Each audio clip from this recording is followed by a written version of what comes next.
जय हिंद साथियों, कैसे आप सभी। उम्मीद है कि आप सभी स्वस्थ होंगे और बहुत ही अच्छे से आप लोगों की तैयारी चल रही होगी। साथियों, स्वागत है आप सभी का आपके अपने परिवार लक्ष्य वर्दी में। आज हमारी पॉलिटी की क्लास नंबर 14 है और जो हमारा टॉपिक होने वाला है आज उपराष्ट्रपति। आज की क्लास में हम लोग उपराष्ट्रपति जी के बारे में पढ़ेंगे। पिछली क्लास में हम लोगों ने राष्ट्रपति जी को कंप्लीट कर लिया है, यानी कि राष्ट्रपति जी का चैप्टर खत्म हो चुका है। आज हम लोग उपराष्ट्रपति चैप्टर पढ़ेंगे।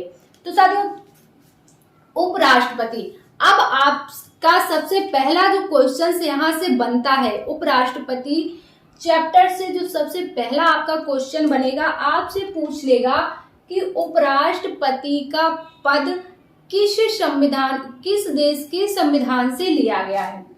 उपराष्ट्रपति जी का पद जो है, पद किस देश के संविधान से लिया गया है। लिख लेंगे,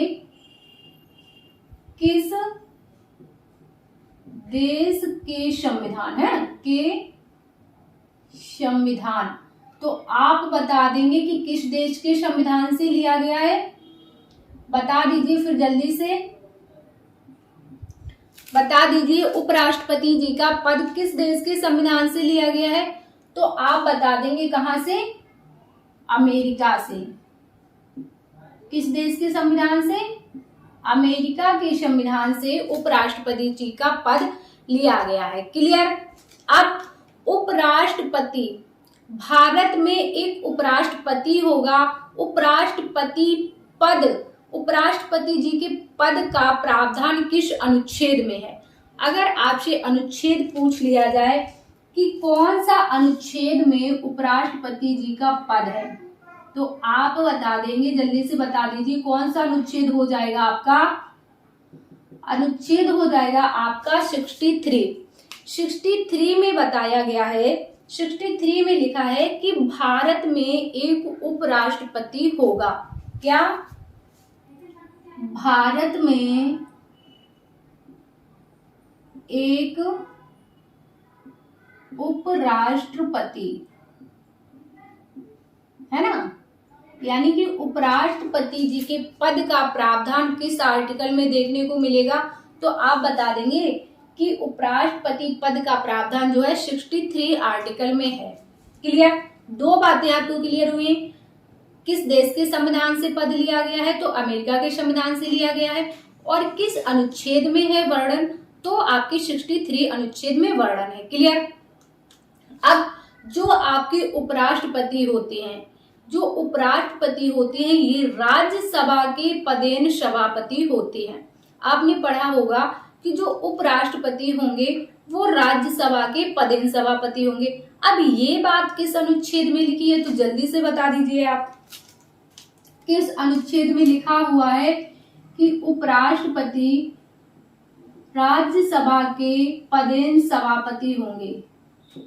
किस अनुच्छेद में लिखा गया है, तो अनुच्छेद 64। किसमें, 64 में। क्या,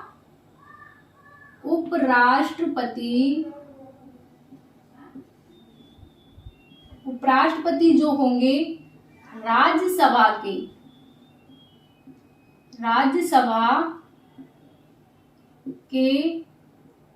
पदेन सभापति है ना, पदेन सभापति, ऐसा लिखा है आपके अनुच्छेद 64 में। क्लियर। ये चीजें आपको क्लियर हुई। अब हम लोग देख लेते हैं कि योग्यताएं, उपराष्ट्रपति बनने के लिए आपके पास क्या क्या क्वालिफिकेशन होनी चाहिए, क्या क्या योग्यताएं होनी चाहिए उपराष्ट्रपति बनने के लिए। तो उपराष्ट्रपति जी की योग्यताएं और क्वालिफिकेशन किस अनुच्छेद में है, आप लोग बताइए जल्दी से बता दीजिए किस अनुच्छेद में है योग्यताएं।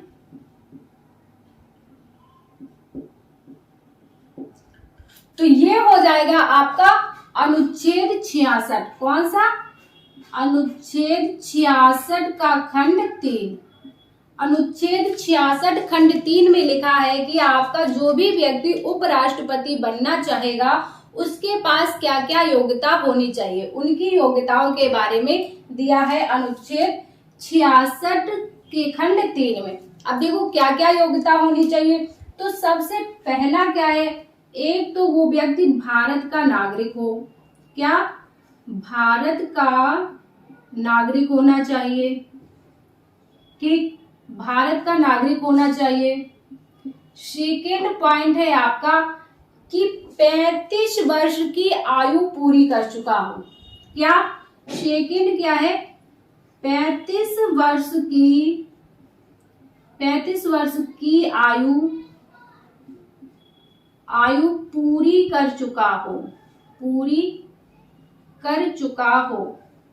और थर्ड क्या है आपका, थर्ड है कि उस व्यक्ति में राज्यसभा बनने के योग्य हो। वह व्यक्ति राज्यसभा का सदस्य बनने के योग्य हो। क्या? राज्यसभा का सदस्य,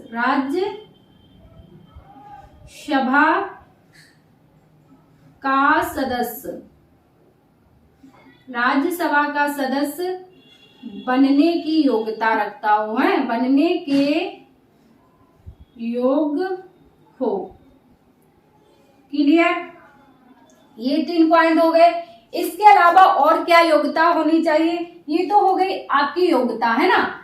इसके बाद उसके पास क्या 20 अनुमोदक और 20 प्रस्तावक होने चाहिए। 20 ही प्रस्तावक होने चाहिए और 20 ही अनुमोदक होने चाहिए। राष्ट्रपति में क्या था आपके, राष्ट्रपति बनने के लिए 50 प्रस्तावक और 50 अनुमोदक की जरूरत होती थी, है ना।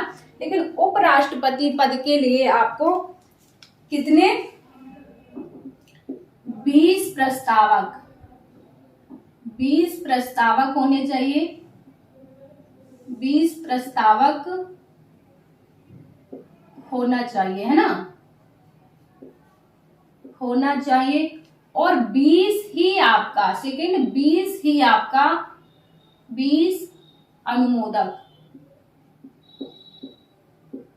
20 प्रस्तावक और 20 अनुमोदक होना चाहिए। अभी प्रस्तावक और अनुमोदक क्या होता है, आपको राष्ट्रपति वाली क्लास में बताया था। जो आपको मतलब 20 प्रस्तावक जो आपको राष्ट्रपति पद के लिए चुनते हैं कि उपराष्ट्रपति पद, जो आपको उपराष्ट्रपति पद पर देखना चाहते हैं। अनुमोदक जो आपके सपोर्टर होते हैं कि हाँ भाई हम आपके सपोर्ट में हैं।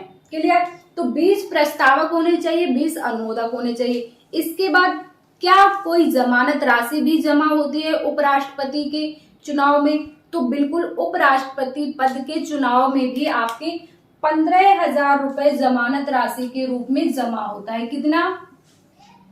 15,000 रुपए जमानत राशि के रूप में, जमानत राशि 15,000 रुपए जमानत राशि जमा होती है। कहां पर? आरबीआई में। आरबीआई में 15,000 रुपए जमानत राशि जमा होती है।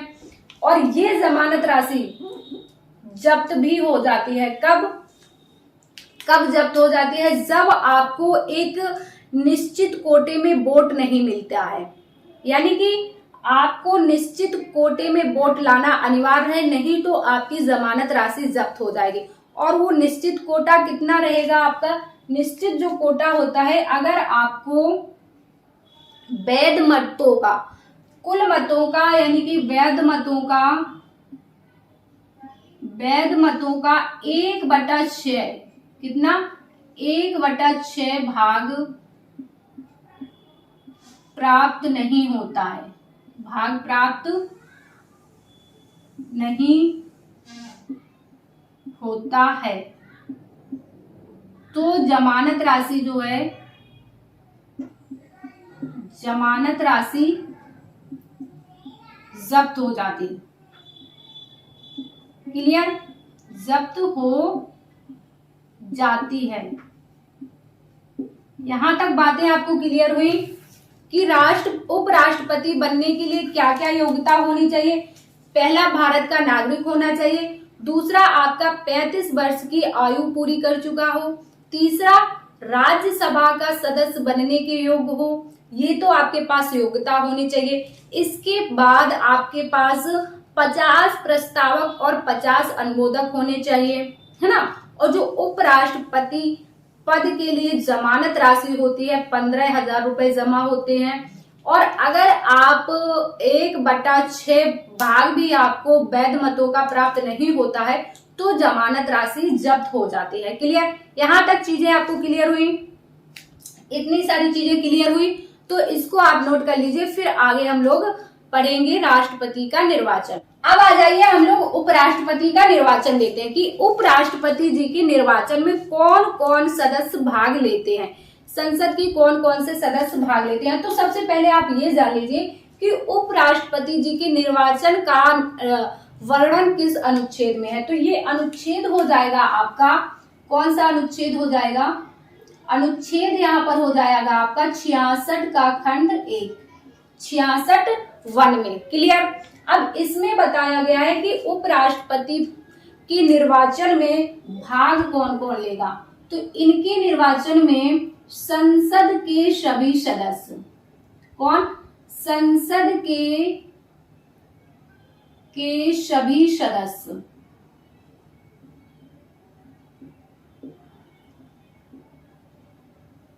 उपराष्ट्रपति पद के निर्वाचन में संसद के सभी सदस्य भाग लेते हैं, चाहे वो मनोनीत हो या फिर निर्वाचित हो।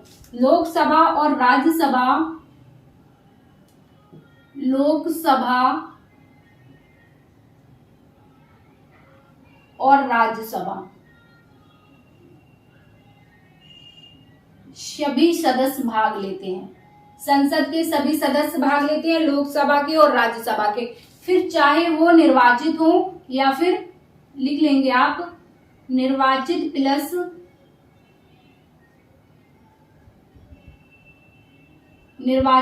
मनोनीत। क्लियर, यहां तक आपको बात क्लियर हुई? उपराष्ट्रपति पद के निर्वाचन में संसद के सभी सदस्य भाग लेते हैं, चाहे वो निर्वाचित हो या फिर मनोनीत। एक बात यहाँ पर याद रखेंगे, नोट करके लिख लीजिए।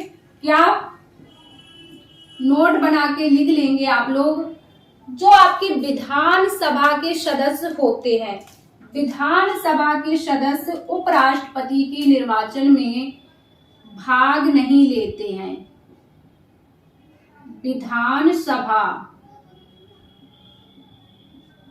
विधानसभा और विधान परिषद के भी, है ना, विधान परिषद के सदस्य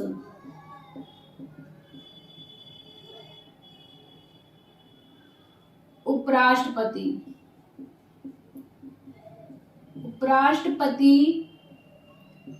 के निर्वाचन में हिस्सा नहीं लेते हैं, हिस्सा नहीं लेते हैं। क्लियर, ये आपको बात याद रखनी है कि विधानसभा और विधान परिषद के सदस्य उपराष्ट्रपति के निर्वाचन में भाग नहीं लेते हैं। ये बात क्लियर हुई? ठीक। इसके बाद दूसरा पॉइंट है, आप एक नोट और लिख लेंगे। दूसरा क्या है आपका कि पहले क्या होता था, जो उपराष्ट्रपति का निर्वाचन होता था संयुक्त अधिवेशन में होता था। कैसे? जब आपका लोकसभा और राज्यसभा दोनों का एक साथ होता था उपराष्ट्रपति का निर्वाचन। लिख लेंगे आप लोग, पहले निर्वाचन संयुक्त अधिवेशन में होता था। संयुक्त अधिवेशन में होता था, है ना, होता था। और वर्तमान में क्या है? वर्तमान में आपका अलग अलग होता है। वर्तमान में ये चुनाव अलग अलग होने लगा, यानी कि लोकसभा में अलग होता है और राज्यसभा में अलग होता है। कभी आपसे पूछ लेगा कि जो आपका उपराष्ट्रपति का निर्वाचन है कब से अलग अलग होना स्टार्ट हुआ, तो आप बता देंगे 1961 से। 1961 से उपराष्ट्रपति का निर्वाचन अलग अलग सदनों, मतलब अलग अलग होता है, संयुक्त अधिवेशन में नहीं होता है। कब से? वर्तमान में अलग अलग होता है कब से? 1961 से। वर्तमान में 1961 से अलग अलग, क्लियर, अलग अलग हो रहा है। यहां तक बातें आपको क्लियर हुई? पहले इनका जो चुनाव होता था, निर्वाचन होता था, संयुक्त अधिवेशन में होता था, लेकिन अब वर्तमान में इनका निर्वाचन अलग अलग हो रहा है। ठीक, इतना आपको कंफर्म हुआ। अब आगे हम लोग पढ़ेंगे उपराष्ट्रपति जी का चुनाव, कि इनका चुनाव कैसे होता है। तो देखो, उपराष्ट्रपति पद का जो चुनाव होता है, जैसे राष्ट्रपति पद का चुनाव होता है वैसे ही आपके उपराष्ट्रपति पद का चुनाव होता है। किस तरह से, क्या प्रणाली है? देखो, आनुपातिक मत प्रतिनिधित्व, आनुपातिक प्रतिनिधित्व मत पद्धति के आधार पर एकल संक्रमणी प्रणाली द्वारा, समझ रहे हैं? आनुपातिक प्रतिनिधित्व मत पद्धति के आधार पर एकल संक्रमणी प्रणाली द्वारा उपराष्ट्रपति जी का चुनाव होता है। क्लियर? अब इनका कार्यकाल, उपराष्ट्रपति जी का कार्यकाल कितना होता है? तो आप बता दीजिए। उपराष्ट्रपति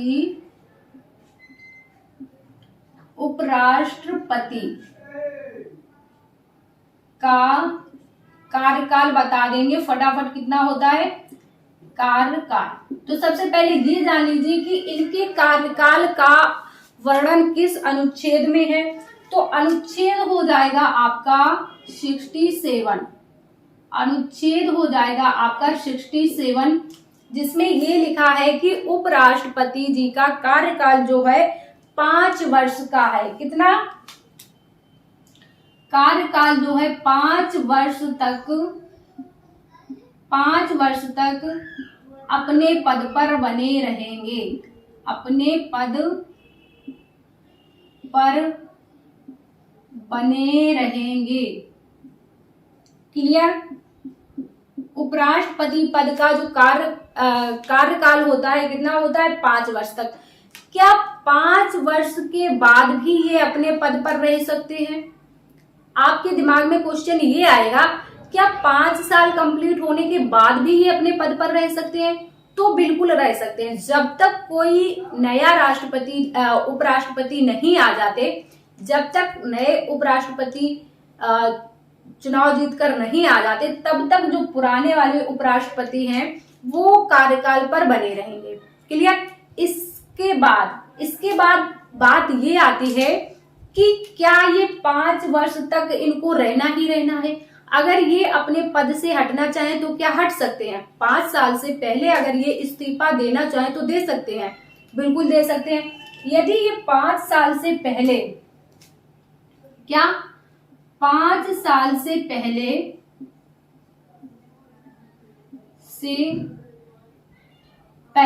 अपने पद से इस्तीफा देना चाहें, पहले अपने पद से इस्तीफा देना चाहें तो क्या करेंगे? तो ये अपना इस्तीफा राष्ट्रपति जी को देंगे। किसे देना चाहें तो राष्ट्रपति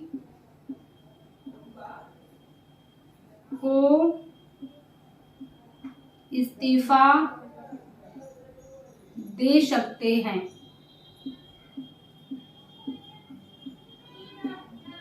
क्वेश्चन आपसे ऐसे पूछ लेता है कि उपराष्ट्रपति अपना इस्तीफा किसे देंगे, तो आप बता देंगे कि जो उपराष्ट्रपति होते हैं वो अपना इस्तीफा किसे देते हैं? राष्ट्रपति जी को देते हैं। क्लियर? यहाँ तक बातें आपको क्लियर हुई कि कार्यकाल कितना होता है, योग्यता कितनी होती है और चुनाव कैसे होता है, इनके चुनाव में, निर्वाचन में कौन कौन सदस्य हिस्सा लेते हैं। ये सारी चीजें आपको क्लियर हुई, इसको आप नोट कर लीजिए। अब आगे हम लोग पढ़ेंगे उपराष्ट्रपति को उनके पद से कैसे हटाया जा सकता है। क्या उनको उनके पद से हटाया जा सकता है? तो बिल्कुल हाँ, उनको उनके पद से हटाया जा सकता है, लेकिन कैसे? तो देखिए, इधर समझेंगे उपराष्ट्रपति को पद से हटाने की प्रक्रिया। क्या? पद से हटाने की प्रक्रिया।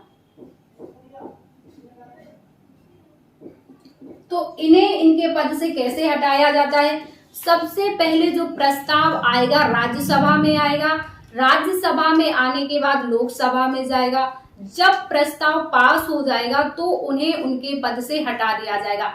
सेम जैसे राष्ट्रपति की प्रक्रिया होती है वैसे ही 14 दिन पहले इन्हें भी नोटिस दिया जाता है कि आपके खिलाफ क्या प्रस्ताव लाया जा रहा है। 14 दिन पूर्व इन्हें सूचित करना रहता है कि आपके खिलाफ प्रस्ताव लाया जा रहा है आपको पद से हटाने के लिए। तो लिख लेंगे आप, प्रस्ताव पहले कहाँ लाया जाएगा? राज्यसभा में। कहाँ? राज्यसभा में। राज्यसभा में प्रस्ताव लाया जाता है जिसमें आपके राज्यसभा में उपस्थित और मतदान करने वालों के कितना वोट होना चाहिए? उपस्थित और मतदान करने वालों की संख्या का कितना? 2/3 भाग वोट होना चाहिए तो प्रस्ताव पास हो जाएगा। कितना? तो उसमें राज्यसभा में लाया जाता है जिसमें आपका उपस्थित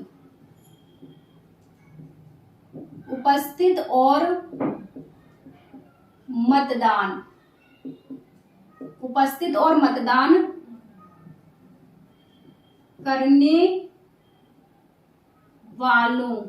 करने वालों की संख्या कितनी होनी चाहिए? 2/3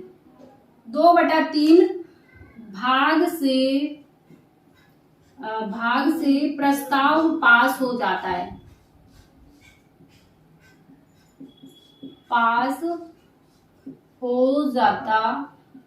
है। क्लियर? यानी कि राज्यसभा में जितने भी सदस्य होंगे उनके 2/3 भाग हिस्सा वोट देंगे, उससे ये प्रस्ताव पास हो जाता है। और लोकसभा में क्या होता है? लोकसभा में साधारण बहुमत से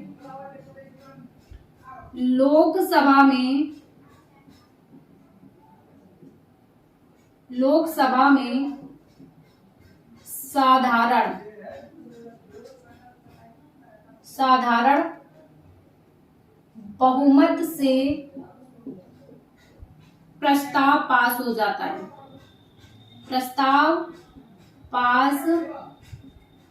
जाता है। क्लियर?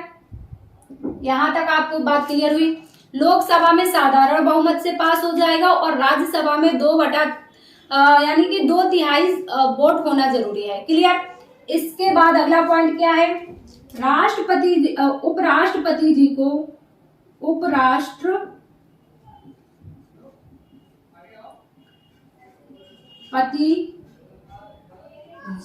को 14 दिन पूर्व सूचित किया जाता है। यानी कि 14 दिन पहले नोटिस दे दिया जाता है, सूचित किया जाता है। यहां तक बात आपको क्लियर हुई?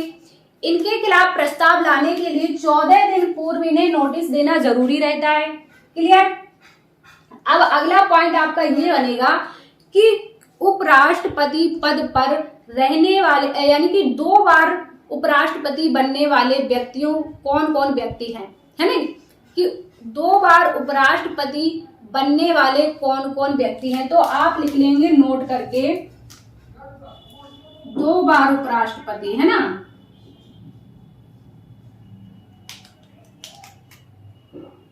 2 बार उपराष्ट्रपति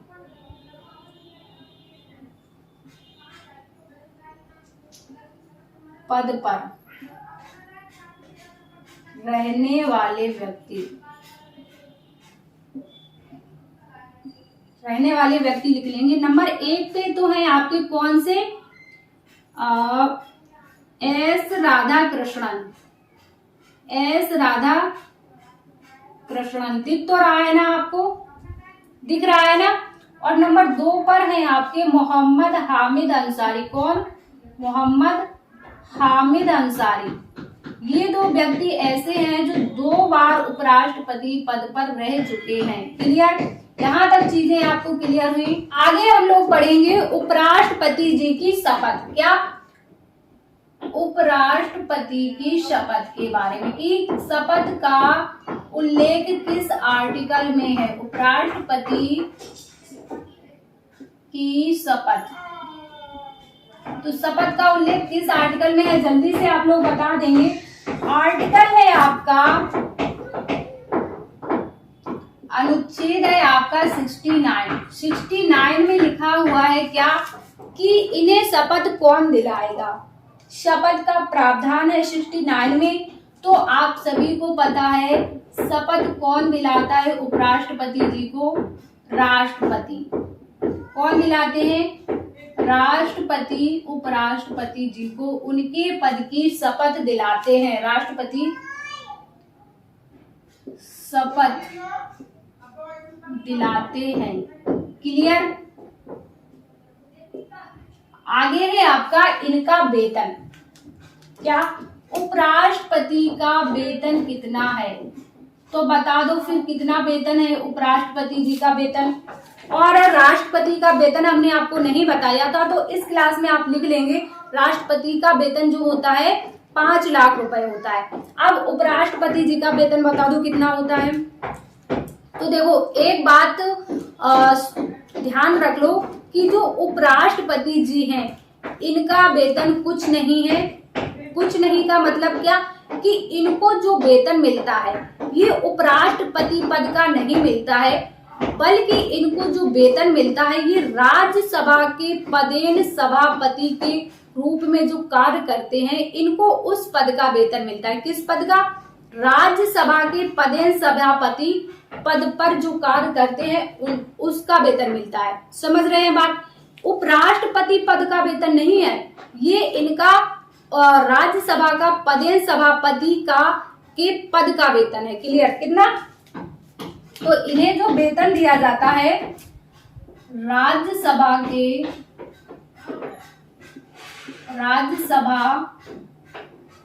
का पदेन सभापति इस पद का वेतन दिया जाता है। क्लियर? कितना? 4 लाख रुपए। कितना वेतन दिया जाता है? तो 4 लाख रुपए इन्हें वेतन दिया जाता है। और इनका वेतन कहाँ से दिया जाता है? जो इन्हें वेतन दिया जाता है कहाँ से? भारत की संचित निधि से। कहाँ से? भारत की संचित निधि से जो है इन्हें वेतन दिया जाता है। बात क्लियर हुई? यहीं पर आप लिख लेंगे राष्ट्रपति का जो वेतन होता है, राष्ट्रपति का वेतन 5 लाख रुपए। राष्ट्रपति का वेतन कितना होता है? 5 लाख रुपए। बात क्लियर?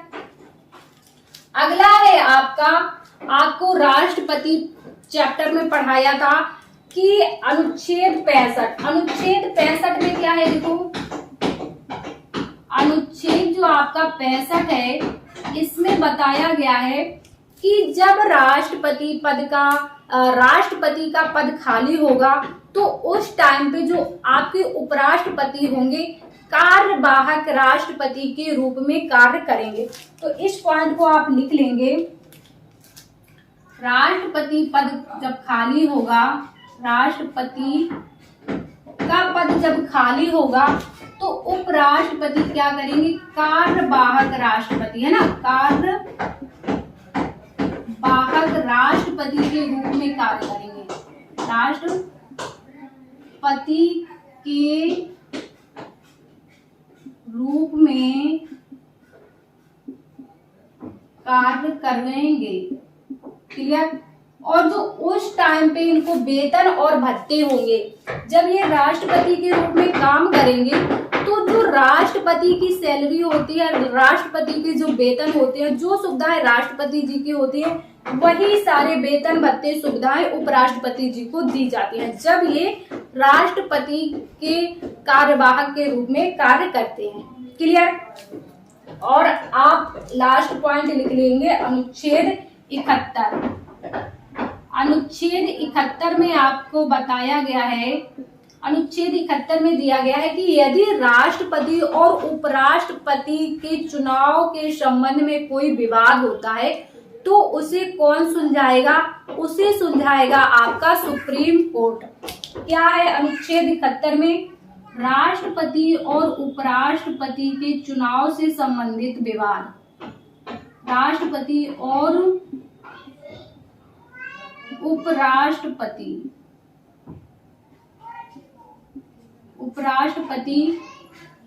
के चुनाव से संबंधित विवाद, चुनाव से